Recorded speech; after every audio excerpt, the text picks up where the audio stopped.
এই CC camera record হয়েছে, সেই সিসি ক্যামেরার ছবি আমরা লাইভ দেখাচ্ছি এবং ওয়াসিম দেখাচ্ছে। সেখানে এখনো টাইম বোর্ড উঠে যাচ্ছে। এই মুহূর্তে টাইম বোর্ডে 24 আমরা দেখতে পাচ্ছি, সেই টাইম বোর্ড দেখতে পাচ্ছি। ওয়াসিম দেখাচ্ছে একদম কাছে, দেখুন বিস্ফোরণ। সেই বিস্ফোরণের পর সিসিটিভি গুলি ক্ষতিগ্রস্ত হয়েছে আমরা বুঝতে পারছি এবং বাতিস্তম্ভে, ঘটনাস্থলের কাছেই যে বাতিস্তম্ভ, সেই বাতিস্তম্ভতেই এই যে বিস্ফোরণ, সেই বিস্ফোরণের ছবি রেকর্ড হয়েছে এবং সেই সিসি ক্যামেরার ছবি আমরা দেখাচ্ছি। এই হচ্ছে এই সিসি ক্যামেরা রেকর্ড হয় এবং পেছনে একটা টাইম বোর্ড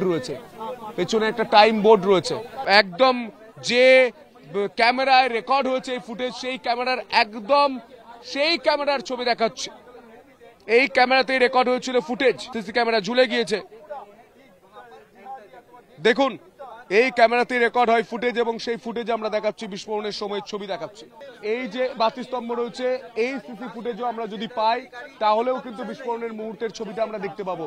এই যে বাতিস্তম্ভ রয়েছে, এখানেও 6খানা সিসিটিভি রয়েছে, 1 2 3 4 5 6, অর্থাৎ এই বাতিস্তম্ভ থেকে রেকর্ড হচ্ছে ফুটেজ। যে ছবি আমরা দেখাচ্ছি সুপার এক্সক্লুসিভলি, সেখানে স্পষ্ট হয়ে যাচ্ছে যে বিস্ফোরণ কিভাবে হয়, কখন হয় এবং বিস্ফোরণের পর পুরো অন্ধকার হয়ে যায়।